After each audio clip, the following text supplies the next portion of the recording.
देखिए अमित जी, जी। जहां तक संसद सत्र की आप बात कर रहे हैं, आप देख ही रहे होंगे किस प्रकार का आचरण और व्यवहार विपक्षी दलों का है। और विपक्षी दलों में किस बात की होड़ मची हुई है अमित जी, हम्म कि किसका मुद्दा ज्यादा चलेगा।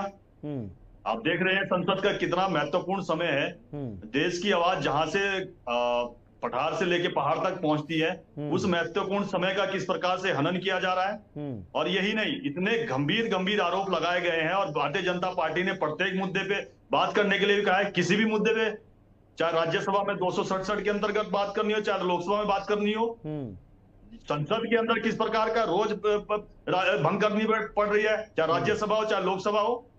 हम्म मतलब भारत की जनता ने चुन के भेजा है हम्म और भारत की जनता की आवाज और उनके लिए मुद्दे और उनके लिए वहां पे नीतियां निर्धारित करनी है। भविष्य में भारत क्या किस प्रकार से आगे बढ़ सकता है, आप देखिए वहां पर। और पहली बार हमने देखा है और बहुत ही शर्मनाक और बहुत ही निंदनीय है। और मैं समझता हूं कि भारतीय संसद को अपमानित करने का यह काम किया गया है कि किसी उपराष्ट्रपति उपसभापति पे किस प्रकार का उन्होंने वो उनके ऊपर किस प्रकार के उन्होंने नहीं, वो सब तो ठीक है, आरोप लगाए वो हैं। सब तो ठीक है और सतगुरु जी। जहां जी। तक त्रिवेंद्र जी की बात है, हाँ। जहां तक त्रिवेंद्र जी की बात है, जी। हमारे वरिष्ठ नेता है और उन्होंने जिस प्रकार से, और अन्य हमारे जो नेतागण भी है संसद में, वो प्रमुखता से उत्तराखंड की बात उठाते हैं। और जहां तक आपने अमित जी कहा कि मैं दर्शकों के विवेक पर छोड़ता हूं और दर्शकों को तय करने दीजिए कि भारतीय जनता पार्टी किस प्रकार का काम उत्तराखंड के अंदर कर रही है। हमारे अगर आप 23-24 का अगर देखेंगे कि राजस्व की जो प्राप्ति हुई हमको, खनन में 325.19 करोड़ की प्राप्ति हुई हमें। और अगर मैं 8 महीने इस 24-25 की बात करता हूं तो 650 करोड़ के राजस्व की प्राप्ति खनन से हुई है। आप देखिए कि 100% का हमने बढ़ोतरी की है राजस्व खनन में, राजस्व में। और यही नहीं, हमने खनन के साथ साथ उन नीतियों को भी मजबूत किया है कि जहां से लेकिन जो अवैध खनन हो रहा है सतगुरु जी, मैं आपको बताना चाहता हूं, नहीं खनन से जो राजस्व आपने हासिल किया वो तो आप गिना रहे हैं, लेकिन जो अवैध खनन से नुकसान हो रहा है थोड़ा वो भी तो बताइए, उसके आंकड़े भी हैं क्या आपके पास? अमित जी, उत्तराखंड के अंदर किसी ने अवैध खनन से लेके अवैध भूमि तक अगर कभी किसी ने अवैध रूप से कब्जा किया है, हमारी सरकार ने बिना शंका के और बिना किसी दबाव में जाके काम किया। ऐसे ही नहीं अमित जी, 5000 एकड़ की जमीन हमने खाली करवा ली है। यही इसीलिए आज उत्तराखंड में आप देखिए कि खनन में अगर किसी प्रकार की संलिप्तता पाई जाती है, हमारी सरकार ने उस पर किसी प्रकार का दबाव नहीं झेला।